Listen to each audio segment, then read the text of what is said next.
Good morning, everyone, and welcome to the Bible study of the Plainfield Christian Science Church Independent.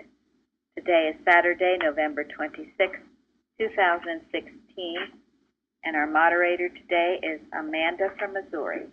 Go ahead, Ms. Amanda. Thank you. From Miscellaneous Writings by Mary Baker Eddy. It has been said that the New Testament does not authorize us to expect the ministry of healing at this period. We ask, what is the authority for such a conclusion, the premises whereof are not to be found in the Scriptures? The Master's divine logic, as seen in our text, contradicts this inference. These are his words. He that believeth on me, the works that I do, shall he do also. That perfect syllogism of Jesus has but one correct premise and conclusion, and it cannot fall to the ground beneath the stroke of unskilled swordsmen. He who never unsheathed his blade to try the edge of truth in Christian science is unequal to the conflict, and unfit to judge in the case. The shepherd's sling would slay this Goliath. I once believed that the practice and teachings of Jesus relative to healing the sick were spiritual abstractions, impractical and impossible to us. But deed, not creed, and practice more than theory have given me a higher sense of Christianity. Thank you. Beautiful quote. Very good. Beautiful. Your voice is a little soft here, so if you could speak up, we tried to raise the volume, but... Oh, sure, and I'll put mine up as well here. Thank you. Is that a bit better? Also getting some computer noise. Well, that's us trying to raise the volume. Oh, sorry. Okay. All right. Are we ready to go forth with question one? Yes, thank you. All right. Before he fought Goliath, why did David leave Saul and return back home? Well, one of the verses says that he went to feed his father's sheep back in Bethlehem. But Matthew Henry had an interesting take on it about this being a time to test his, meaning David's, meekness, patience, and constancy. Thank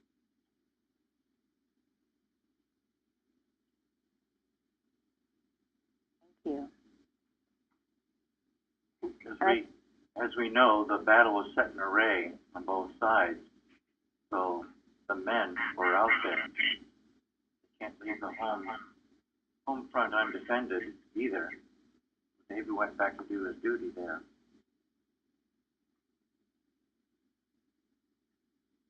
Yeah, David was the youngest of the brothers, and it was his job to keep the sheep. It showed great humility. What had happened previously?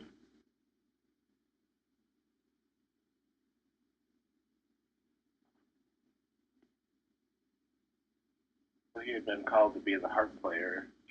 The harp player, the armor bearer.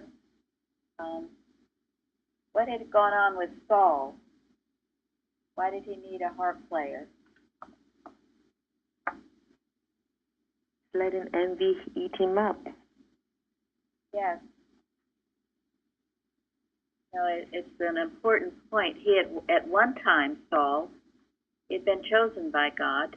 Some of the commentaries I read said they wondered, that Saul would have seemed like the likely choice because he was of big stature and he had won many wars and had been victorious in times past. But as Florence just said, he had let envy eat him up. He had turned from God, and even said that. And so then what happened? You can't turn from God and have peace in your heart. It's impossible. Obviously, this man was disturbed. That an evil spirit from God troubleth thee. Yes. Yeah. It was not from God. It was No. turning. It says that, but it was turning from God, that the evil spirit. And the point is, when you turn from God, you let your thoughts turn from God for whatever reason. You're mad at him or, I don't know, whatever reason then there's a vacant spot there that's going to be filled by something. And as in Saul's case, it was filled by very, very wicked and troubling thoughts. He became, very mentally disturbed. And a lot of it was the envy. And the envy didn't stop. It increased. All of his troubled thoughts did not stop. They only increased. And the one relief he had was what? Music from the harp. David playing for him. Yes, David playing for him. And why do you think that was? Of course, David had the right thought. Thank you. It wasn't just the harp. It was David had a right and pure and peaceful thought as a practitioner, brought peace. And he would find relief from his troubled thought. But he ended up becoming also jealous of David. So David went home because he was told to, and then he met his father, and what did his father tell him to do?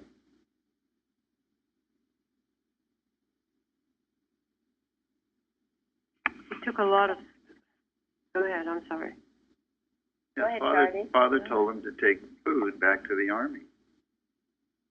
Make sure that his brothers were fed. And he didn't carry the food on a horse. He carried the food on his back. And he ran back to feed the army. Shardy? Yeah, that's what I was going to say. And they were like 10 rounds of cheese. It was very, very heavy. It was a lot of food. A lot of food. And what other purpose did his father have for that?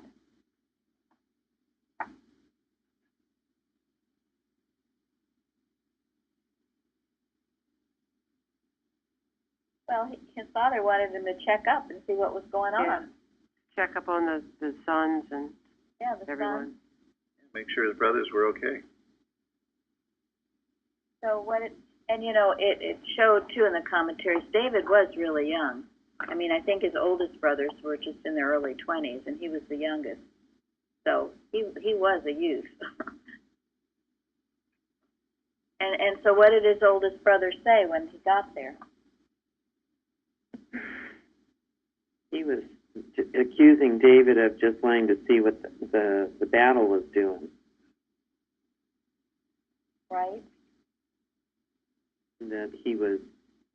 So wait, question number 2. I don't know. Yeah, okay. Go ahead, Betty. Well, he was acting like, David just was being naughty, and he just wanted to see the battle, and was curious and headstrong. It's a pretty interesting reaction these older brothers had, because it sounds like it was unprovoked, but yet it came out. It goes to show the nature of evil and error, how it can handle one when it's not alert to what it's doing. Yes. They said he had a wicked heart. Pardon me? The brother said that David had a wicked heart. That was awful. It was. I think he just turned it around. What he saw, probably something so good, and he couldn't stand it. Turns it around. Wicked heart. He didn't have a wicked heart. Well, this was, and this all took place after Samuel had come to their house and anointed David. That's what I was looking in for front earlier. of all of his brothers. Yes, he was anointed. In front of his parents, anointed him to be the king. They obviously didn't take it very well. The same jealousy, isn't it? Yes. Yeah. And I'm sure what I read, the oldest brother, I forget his name, Abinah or something. Eliab. No. Eliab. Okay, thank Eliab, you. yeah. They said that, some of them were tall and handsome and would have seemed like a likely choice. David was not likely choice, being the youngest, according to, not the likely choice according to what? appearance. Thank you. Similar to Joseph. Yes. And Samuel was told he had to look for what?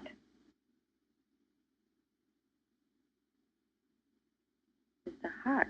Yes, he had to look at the heart. David had a heart that pleased the Lord.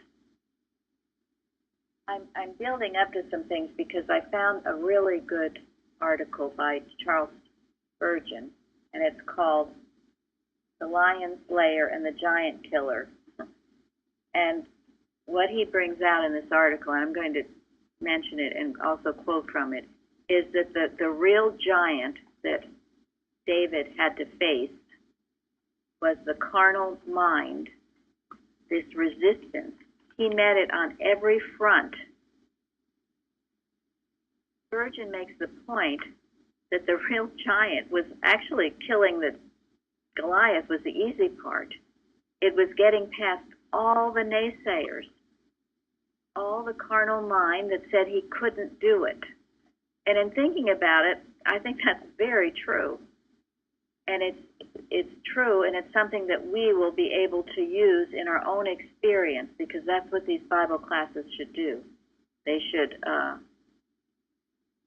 enable us to see the qualities of these Bible characters and what made them so close to God, so that we can do it as well. And so he had to overcome his brother saying all these awful things about him. Here it was his brother, which he did. He didn't let it get to him. Was there any response that he said to that, Sam? Or I don't. So what have I done? What have I now done? Is there not a cause? What have I done? And What have I done? Speak? And But what was the other? Is there not a cause? Right. Now, what does that mean? Is not God in all this? In other words. Yeah, he had a big cause. Don't we have something bigger than just our Yeah. family Mhm. feud to deal with here? But it really, it's fascinating. It brings out the characteristics of the carnal mind. Here was his older brother, first of all, couldn't believe that his youngest brother was going to be anointed. I mean, that was just unheard of. And now here they are facing this giant of the Philistines, and they're scared to death. How long were they taunted? 40 days. And there was not one of them, not a single one, including Saul, or maybe mainly Saul, who could stand up. They could find no one. And that included the brothers. They didn't volunteer. And I thought about that, David coming back and looking around. You guys are still here. And, yeah, right. And Yeah. the other thing I thought of with this question is we've already talked about at this point how David has been anointed by Saul, and he's been in service to Saul in what would seem to be a swankier job than tending his sheep. And the other thing he was accused of when he returns back at the direction of Jesse is that he's been accused by his brothers of abandoning his sheep. And I just found that he was so devoted to that very earnest and humble job, and the scripture references that he made sure that the sheep were left with a keeper before he went out and did his father's bidding to return back to battle. And so there was never a moment where he didn't tend to the post that he had been appointed to do, even though he at this point has been appointed to do greater tasks. He never deviated from what he was supposed to do, which was to care for the sheep.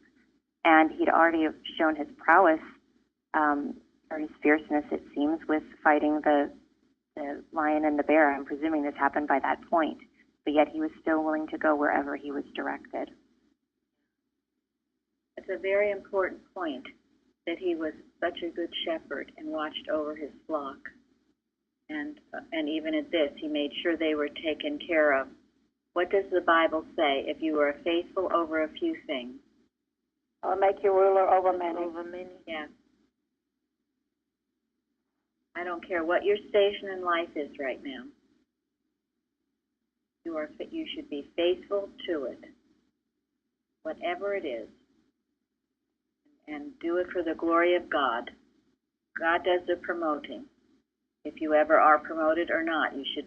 I'm sure David never expected to be promoted. He loved being a shepherd, and he was a good shepherd. Jesus was a good shepherd. He was not trying to be promoted. No, he wasn't trying to be promoted. Well, who would have suspected that he would have been the one anointed to be king? It goes to show that God does the promoting, not a manipulated effort. And, we see, and we've maybe talked about it before, those people who, they want to start out at the top. Well, that's not how it works. I mean, even college students, they want to start out because they're college graduates. They want to start out at the top. Well, most anyone who's ever done anything has not started out at the top. They've worked humbly and faithfully through it all. They've met their Goliaths. Because when you do that, you're tested and proved and tried to go up farther. And if you don't, and you have these challenges and all you do is whine and complain and, hate your job and wish you were somewhere else and yana, well, you think you're ever going to get anywhere with that attitude? Makes you shaky all along. Yeah. Changing your location isn't going to help. Coloring your hair a different color isn't going to help. No. You've got to meet it. You've got to meet your Goliath where you are. You have to stand fast and overcome them. You wouldn't be in that position if God hasn't given you the power and the ability to make progress. And if you're not making progress, it's because you are not using your science. It's that simple. And if you were dealt a lemon, make lemonade. Look at Joseph, for heaven's sake. He was dumped on, at every point in his life, he was dumped on. And he made lemonade. He chose to be faithful to whatever God had given him to do, where he was. Same with David. And not seeking any high place, but just humbly doing whatever job is laid before you. And if you don't do that, if you refuse to do that, your grumbling and your unhappiness and your misery will just continue until you learn the lessons that God has presented to you, or that life has presented to you to learn. One of the comments in Precepts, and I didn't realize how much the Carpenters had written about this story, or referred to this story, pardon me, and there was a comment that it would have, if David had not made his preparation, it would have been foolhardy for him to have gone forth to face the foe, for he would have been overthrown. And I think that highlights what you've just been talking about, of his humility and his readiness to face what was before him in every moment, and his obedience to that led him to ultimately this battle and then what happened after that. Yeah. Yeah, he was a good shepherd. He protected the sheep from a lion, protected the sheep from a bear, and through all of that, came to a very clear knowledge that God was taking care of him. Yes, because what did Saul say when David volunteered? Oh, you're too young. I mean, you're just a youth. This is a man who's been a fierce warrior from his youth. Yeah, can you imagine? I read he was 11 feet tall, which is, almost more than twice my size. He was covered from head to toe with armor, which weighed hundreds and hundreds of pounds. mean, he could almost step on somebody. Honestly, in thinking about it, there was probably only one way to defeat him, and that was just that little stone that went to his head. So yes, so here, okay, Saul is telling him, you're just a kid, what are you thinking? And what is David's reply?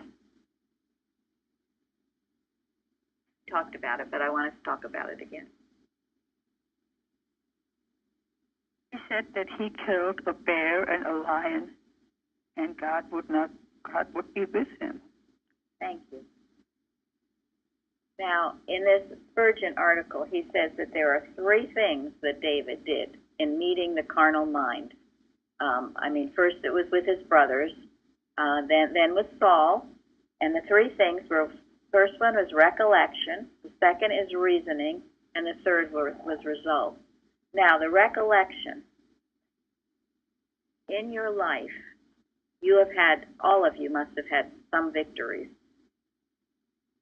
We were taught here to write those victories down, to remember them, that they are stars in your crown of rejoicing. And then when you get faced with something else, you can say, hitherto the Lord hath helped me, and hitherto he will. You confront the carnal mind with remembering past victories. I thought it was interesting. Spurgeon said, it has been well said that we write our benefits in dust and our injuries in marble. What does that mean? Our benefits in dust, our injuries in marble.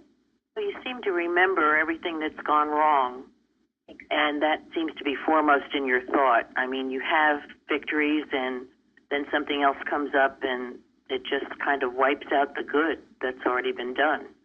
And that's why I think Mrs. Eddy tells us to be grateful for the good we've already received. If we keep remembering that, then when something does come up, we can handle it swifter. Absolutely, and we will be fitted to receive more, she says. But if you've got your benefits in dust and your injuries in marble, well, then that's your problem. What's the key? What is the key to all this? To getting your victories out of the dust and your failures out of the marble? The key. Well, Gratitude. Gratitude for all the good. Focusing on God. Gratitude. That's it. Gratitude to God for your victories. When you recognize that God blessed you, you're not going to lose that victory. If you think, well, I was lucky this time, or I was really smart this time, or I was really good this time, or I was really something this time, and that's why I had this victory, that victory is going to go down in dust. I'm always grateful that God brought me to Plainfield. I never stopped being grateful to God for that. And you've got a lot of other things to be grateful to God for as well. And it's what makes you a good worker, Fairly, because you are grateful for that. And that's a huge thing to be grateful for. Many people can forget that. But this is why we have our testimony meetings.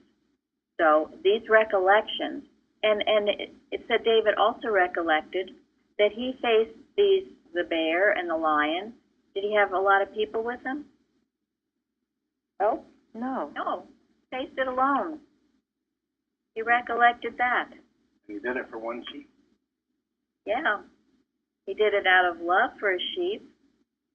And great faith in God. Great faith in God. He was grounded in that. So he had this huge sense that he could battle it alone. He was out in those fields with nothing but him and God. So he developed this huge trust in God. And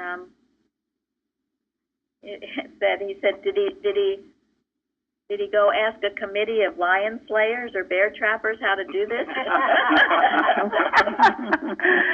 Yeah. No, he didn't. I thought these were such good points for us all. And this is how we live our lives. Day by day, you're going to have challenges. You're going to have some issues thrown right in your face. So what are you going to do about it? And it's you and God in the end. Are you going to trust God? Are you going to stand steadily? Are you going to remember past victories and know it's you and God, and so you can overcome it? Are you going to consult lion slayers and bear trappers? It said his tactics were natural and vigorous. And so he was secure. His art was faith. Spurgeon said his art was faith. It wasn't science. It wasn't all in his skills. It was his faith in God. And the only way you get faith, the only way you build faith, the only way you get this courage that you can even face Goliath is in these ways, doing it day by day, consistently. Not conjuring it up when, he couldn't just get up one morning and say, okay, I'm going to slay Goliath. And I know all of you, because I know in my own experience, we've had challenges to meet, and if you meet it in this way, you will grow. We all can be Davids in our own right. So he was. It's so. Oh, sorry. No, go ahead. No, I was just going to say, my own experience is like sometimes something really good, showing God's presence will happen one day, and then the next day, if a challenge comes up, we can't forget what happened yesterday, because that's what really gives the courage that he helped me yesterday, he will help me today. But I'm thinking about how many times I forgot what happened yesterday and thinking about, oh gosh, how am I going to do today? Well, he helped me. So thank you, and that's why we write it down. That's why we give testimonies on Wednesday. That's why we have our benefits written in marble and our injuries written in dust. You switch that. Benefits in marble, injuries in dust. Wonderful. It's actually a great treatment for this Thanksgiving time. We had a wonderful day. But what about the days that come afterwards? Make sure that Thanksgiving is just not a bright light that happened just one day, but it continues. Thank you. And if you do what Gary said, if you think it was chance, or if you just think you were having a great day that day, or your Aunt Tilly was the one who helped you, or the committee of lion slayers helped you, if you think that was what helped you, then where are you going to be? Dependent on everything but God, and you'll be back to being all worried again. You've got to see God working in your life. You have to acknowledge God working. Mrs. Eddy said that will do greater good for you than any other one thing will, is acknowledging God in every good thing that happens in you during the day. Go ahead, Tom. Well, I was going to say that after Thanksgiving, all we have is leftovers. But, That's right. But we have more than that, and I think this is really instructive. And so I don't really want to speak to everybody on this call or whoever is listening, but I sometimes think that a characteristic of Christian scientists is a lack of confidence. That's true. That's because they haven't applied this. That's because it's a characteristic of the carnal mind. Characteristic of Saul. Carnal mind can't have so confidence. we should look at this story and know that if we're lacking in confidence, that that's wrong. I mean, we did talk about preparation, doing the work, being grateful. So we're presuming all doing that, but then you can't do all that and still be overly concerned. And if you find yourself overly concerned about something, then you have to step back and think about why. And those are false words. There's probably a better term for that, but you can't be listening to that. And if you feel that way, then you have to step back to think about this, and then look back, and you can look at those victories and benefits you've had before, the preparation, the hard work you've done, you know, the gratitude that you feel, and all that builds, you know, and who you're actually working for, you know. But if you go through all that and you're still lacking in confidence, I'm not sure what the answer is, but I've seen that characteristic in Christian Scientists way too much over the years. Well, And if we you've don't talk truly about done, it enough. if you've truly done all that, you can't lack confidence. If you're lacking confidence, you're fooling yourself. You haven't truly done it. There's no way you can truly do that and still lack confidence. You just haven't done it. You are fooling yourself. Maybe you think you're doing it. And I've heard a lot of people say, I've done all that. I read every day. I know this, I know that. And yet there's no conviction, no true understanding of God. It's the words not No work. reliance, really. No reliance on that truth. No reliance. Lil said words not work. I know one thing that's helped me is saying in it. Science and Health, where Ms. Zeddy says, the confidence inspired by science lies in the fact that truth is real and error is unreal. And if it is a fact, then all the worrying in the world isn't going to change the fact. It's just a waste of time. Thank you. That's a wonderful quote for this. We also have an article Jacob sent to us on confidence. I forget who it's by, but she says, but I also know Mrs. Eddy said this too. If you are fearful, where's your confidence? Well, You have faith in evil. Thank you. Yeah. That's what I wanted. yeah, it reflects your attitude towards God, doesn't it? So those Christian scientists, quote unquote, Tom, you mentioned, they lack confidence because they have faith in evil. That's it. If you don't have confidence, you believe there's evil, period. So I don't care what they say or what they think they've done, they still have faith in evil, or they would have confidence in God. And sometimes, you know, people confuse foolishness with confidence. Well, that's true. That's animal We courage. have to be discerning about that, you know? That's absolutely true. That's animal courage. Go ahead, Jeff. Yeah, I'd like to speak to what Tom just said. It says here, I once believed that the practice and teachings of Jesus relative to healing the sick were spiritual abstractions, impractical and impossible to us. But deed, not creed, and practice, more than theory, have given me a higher sense of Christianity.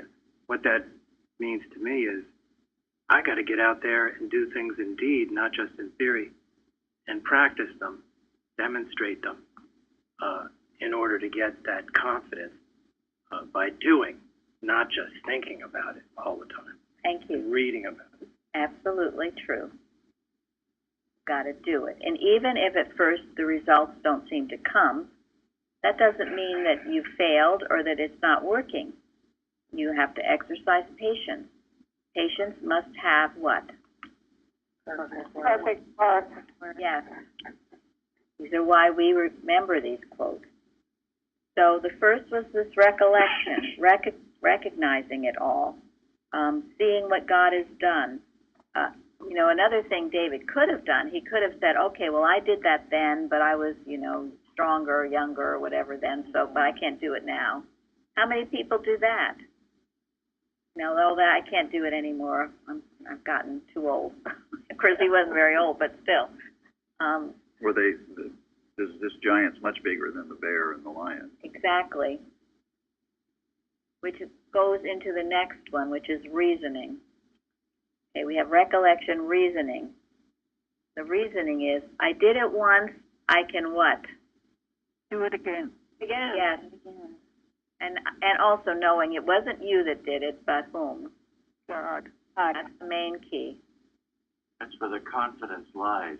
Your confidence that God will use you to do His purpose. After all, it's all from Him anyway. Yes. And then the logic. I mean, a lion is pretty vicious, and a bear, especially if it was a grizzly bear, is too.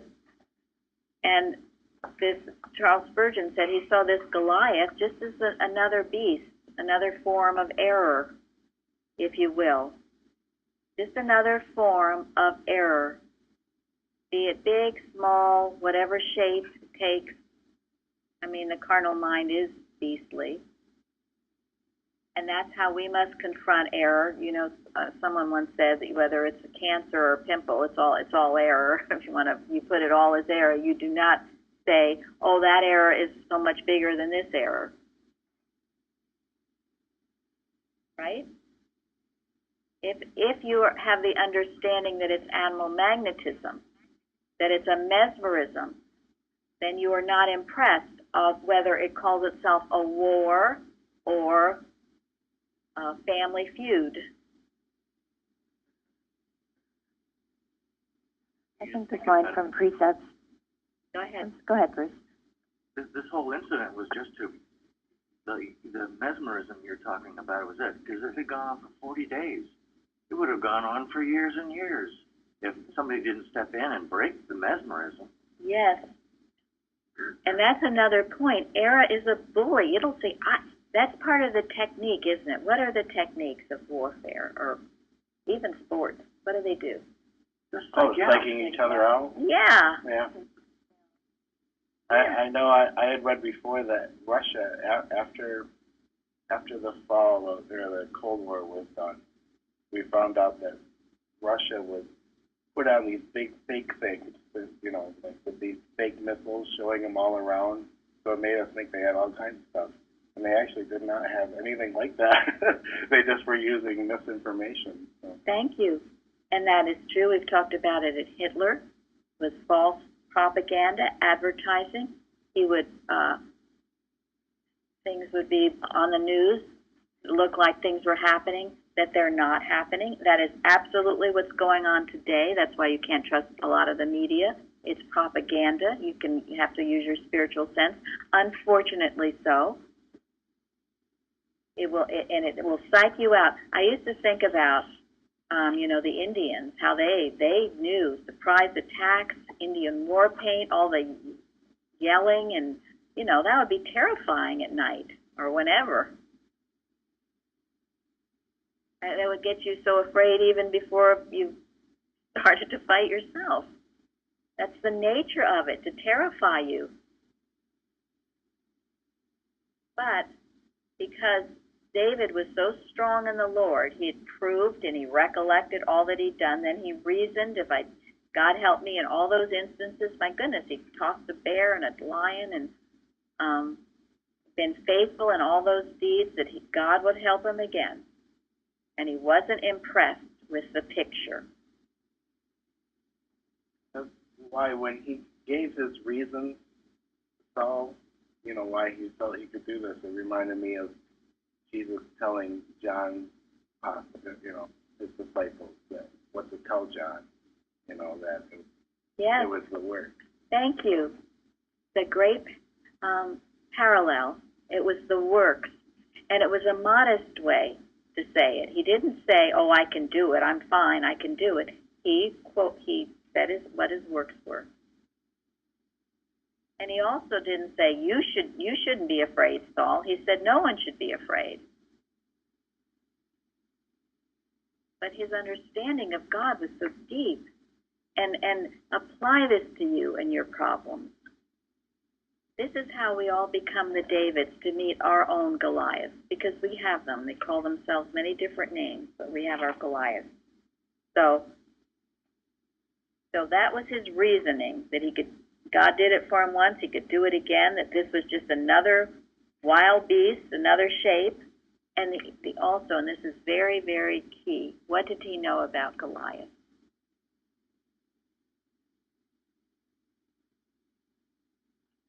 He knew something really important. What? God would defeat him. Why? It's just an empty, big old whatever. Yeah. Well, because he didn't have God. He was against God. He was an offense against God. Yes. He did not have a covenant with God, David said. And the Israelites did. And he had to defy the armies of the living God. Yes. That is a key point when addressing error, any error. You know it's godless, you have defeated it before you've done a thing. And you can tell what's godless or not. Hopefully you can. I would think you can.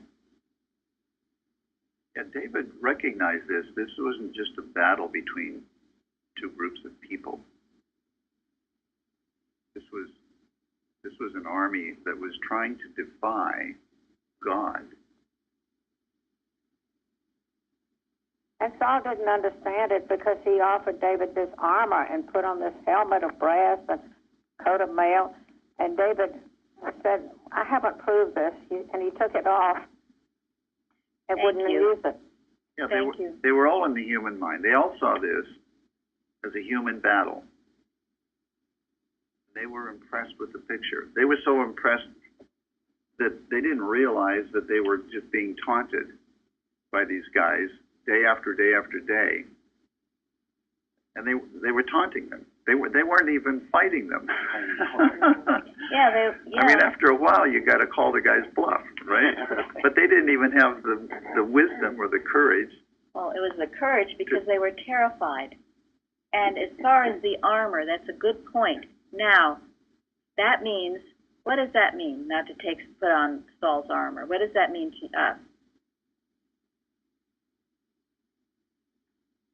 Well, it's not human help that's going to do it. It's not going to be anything human. It's to put on the armor of God. Yes, absolutely. And what did David say about the armor? I have not proved it. I haven't proven it. He hadn't proven it. So you don't see Miss Sharon over there and say, okay, I want to be like her, so she does all of these things, so I'm going to take on her armor and do what she does. You understand it? You can't ride on somebody else's sword. David used what he knew how to use. Exactly.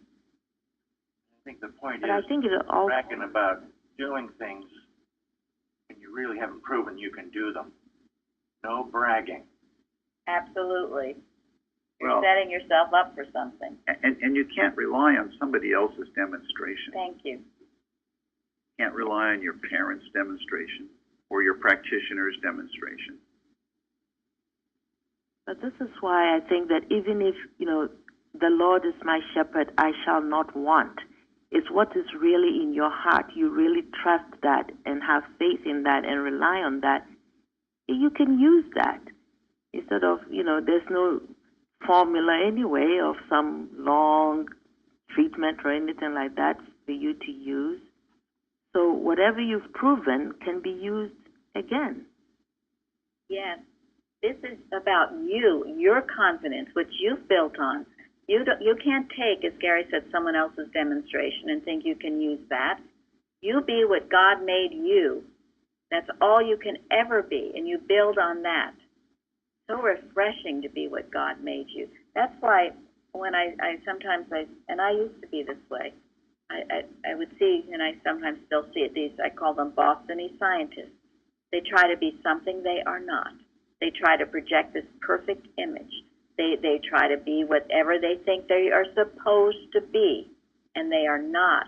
They are not what God made them. Because it's fake. Be you. That's why God made you. Shallow. I mean, when you meet these people from the outside, as I did, it seems so shallow. Because it's not real. Yes, it's unreal. Mrs. Evans used to call me unreal because that's what I would try to do. I had this image of a perfect little Christian Scientist, and I was trying to follow that mold, but I wasn't being me as God made me. So relieving when I found that out and could cast off that old stuff. You can't take Saul's armor. You be you. And David was a slinger. He didn't wear armor, and that enabled him to run to meet the foe. And this is another quote from Spurgeon, I thought. It says, "My brethren, a man who has God for a friend is higher than an angel, but a man who is God's enemy is no better than a beast. Reckon him so, and your fears of him will vanish. But David knew why he wasn't afraid.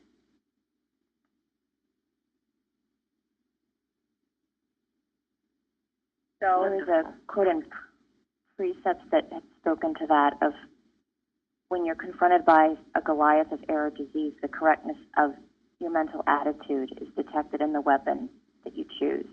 In David's case, he scientifically knew the nothingness of this falsity, of this big, looming behemoth that seemed to be there, and he didn't need complicated arguments. And the quote was, "There's no mighty thunderings from Sinai needed. You just need the spiritual thought of which David's pebble was the symbol, the peaceful recognition that the air is not real or true since it has no foundation." Thank you. Wonderful. Another thing that Spurgeon says about the armor, says the art of getting rid of all that hampers is a noble one, but few have learned it. Look at our churches. Look at the church at large. Is there not enough red tape about to strangle a nation? Have we not committees enough to sink a ship with their weight? As for the patrons, presidents, vice presidents, secretaries, had not Christianity been divine, it could not have lived under the load of these personages who sit on her bosom. If there should ever come a day when brethren will go forth preaching the gospel, simply resting in faith upon the Lord alone, I for one expect to see grand results. But at present, Saul's armor is everywhere. When we get rid of formality in preaching, we shall see great results. But the churches are locked up in irons, which they call armor. Oh. Is that not true? That's just wonderful. Yeah. Brethren, Yes. some of you have too much armor on. Put it off. Be simple. Be natural. Be artless. Be plain spoken. Be trustful in the living God, and you will succeed. Less of the heavy brass and more of heaven-anointed manhood is wanted. More sanctified naturalness and less of studied artificialness. O Lord, send us this for Christ's sake. Amen. That is David. So we've got recollections, reasoning, and the last is results. Rely on God alone. Be simple. Be what God made you, and you will have results. You can't help but have results. It's the truth. Now, we can go on to questions, although we answered a lot of them as we talked, but as I talked, I should say. Okay, Amanda, you go on now. I've kind of made my point with the Spurgeon. No, thank you. That was a beautiful article, and thank you for bringing that. Because he was a contemporary in time with Mrs. Eddy's, wasn't he, Charles Spurgeon? Yes, he was. Yeah. Their time overlapped. I think, as you said, we've already really discussed 2 and 3 about how David reacted to Goliath's words compared to the others, and also Mrs. Singletary mentioned how David ran to meet Goliath. He certainly didn't hang around, but he had the confidence when he went. So unless anyone wants to speak more to 2 and 3, we can go ahead to 4. Okay, go ahead. And we'll go on. What did the Philistines do after Goliath was slain? He fled. They ran for their lives. Yeah. Away. Shows they only had faith in him. They knew their jig was up, as it says. You know, they couldn't be bullying anymore. But isn't that always what personal sense does in the presence of the Christ? It runs and tries to hide. And you know, when you are Reflects so how it full of is. truth. You can prove, and I've learned to, and some of you are learning this too. When you think you've got something you have to confront, by just knowing the truth, by really knowing that truth, that whatever it is you think you have to confront can dissolve itself without even an encounter. There's a wonderful sentence in the Bible that I love to remember at times like this. It goes, resist the devil, and what? He will flee from He will flee from you. Yeah, and what is the devil? It's anything that's opposed to God. The problem is, many times we don't bother to resist it or to do these things that David. We just don't. We just roll up in a little ball like all of his big army did. They rolled up in a little ball and cowered against Goliath. They didn't even try. Well, here's another good thing to have confidence in, that error comes to an end. It always does. Thank you. That's good confidence. Truth persists. Error does not. Error comes to an end. Why? Was it never not was. true? Never had a beginning. Never had. Exactly. It has no cause, it has no substance, it has no law to support it. Principle to support its existence or continuance or anything. And any time that you have a problem, do as Goliath, do as David. You run toward it instead of going, oh no, it's another problem, help. Run for it, go for it. Know you're going to be a victor, not a victim. Go ahead, Florence. That any power it appears to have, it's what you are giving it. Yes. It doesn't come with any, really. Yeah. You know, in another commentary, someone wrote that David, it said that people thought that Goliath was so big that I can't beat him. But David thought he was so big that I can't miss him. With all your attitude. He's so big I can't beat him, or he's so big I can't miss him. David knew he couldn't miss him. Go ahead, Jeremy. Oh, I was just going to say that it isn't other people that psych us out. We psych ourselves out. Yeah. By listening and bowing down to it. So, again, your confidence is in the Lord and not in anything else. As you were saying, the security for the claims of being, right? Is that what you quoted, or found only in divine science? I have quoted it before, Okay. not this morning, but other times. Oh, he was talking about confidence. Yeah, the confidence. Does that mean, I've heard, cast not away your confidence, for it hath great recompense of reward? Is that what that means? Yes, it does. Always wondered about that. What does it mean that you let no one despise your youth? Because that applies to this. Let anybody put you down just because you're young. Because of fear. Mm-hmm. But all the good you do comes from God. So if they put down what appears to be your youth, they're really opposing God. Or if you're new I to think it's science. Or if they put you down for being old. Yeah, Ageism. any of those things. It also applies to, you yourself underestimating your own, what you know about God, or, I don't know enough, all that. Thank you. That's perfect. Yeah, and remember, faith in and of itself is quite simple. And a simple faith is very powerful. And yet the human mind will ridicule a simple faith, won't it?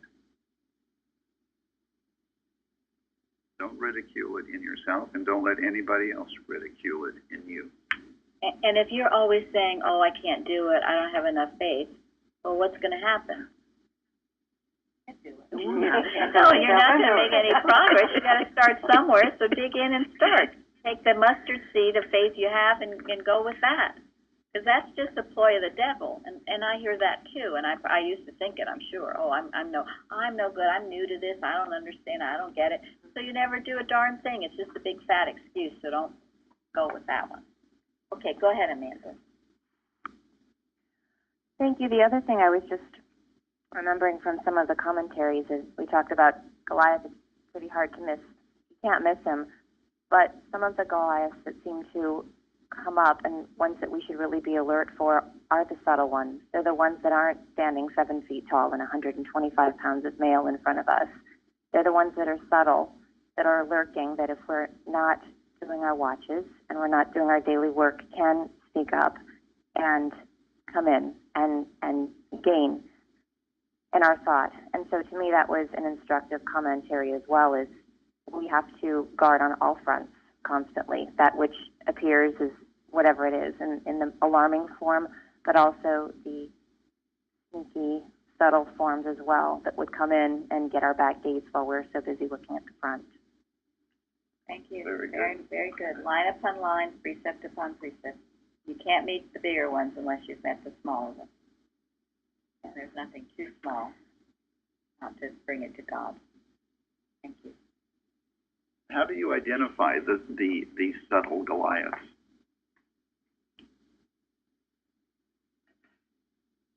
What is characteristic that they all have? They'll take you away from God in one way or another. And they can loom It'll large. make you want to react and not radiate. Yeah, they want you to believe that there is some power other than God. You have to pay attention Yeah, to. They take a lot of your thought. I mean, weird. a lot of your thoughts. I mean, they loom. Yeah, it can be some stupid little thing you just become obsessed with. Who else is speaking? I just wanted to say, as soon as I feel fear, I know something's wrong. I know I better wake up. Good. That's excellent. That's a good indication. That's your spiritual sense governing, protecting.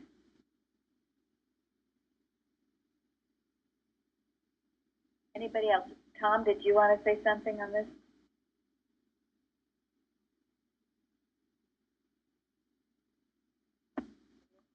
Okay, Amanda, how we doing?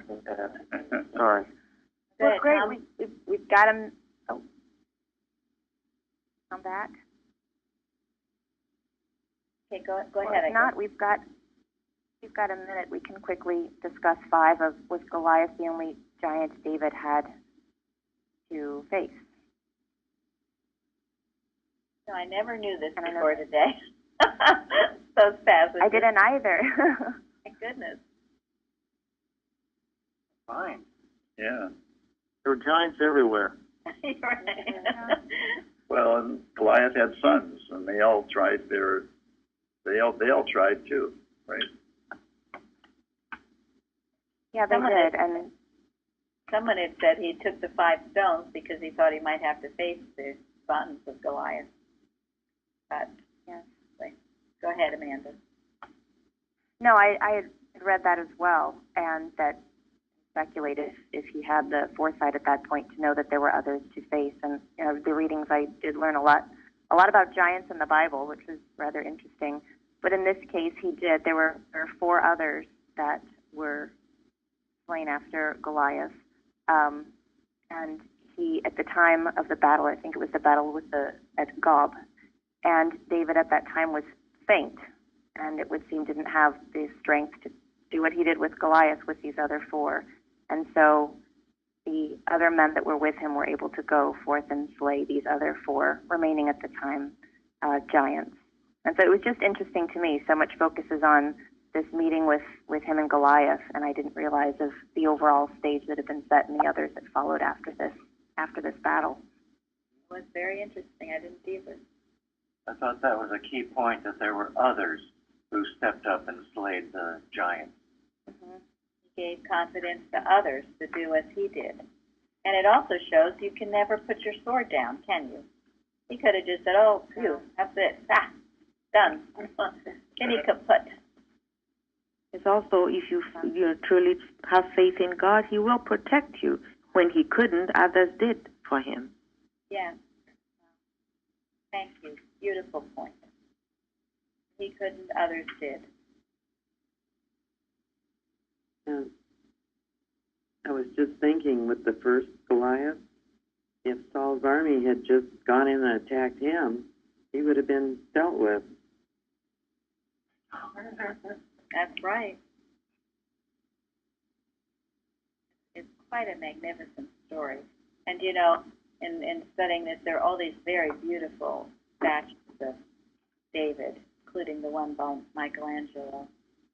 But I don't know if you know this, but Mrs. Eddy had a statue in her parlor, Pleasant View, and then later at Chestnut Hill, of David, his head, his foot on the head of Goliath, I believe his sword in hand. And of course the BOD took it. Lord knows where it is. They said it's supposed to be in the Mary Baker Eddy library. I don't know if any of you have been there and seen it, but I have. So I'm sure she kept it there as a reminder of all of the things that we just spoke about. Anyone else have something they'd like to say?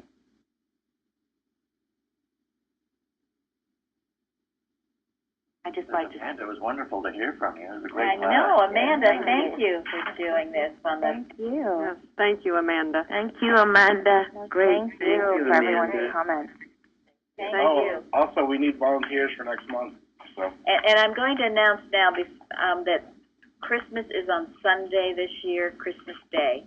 And on that weekend, I'm not planning to have a Bible study. We'll have a Christmas Eve service, so there'll be no watches that night. And on that Christmas Day, Sunday, we will also not have a round table. We will have, of course, our service on Christmas Day. So, but the other days, please sign up for Bible study. Thank you. Thank you all so much, and thank you, Amanda. Thank you. Thank you. Thank you. Amanda, you. Thank you all.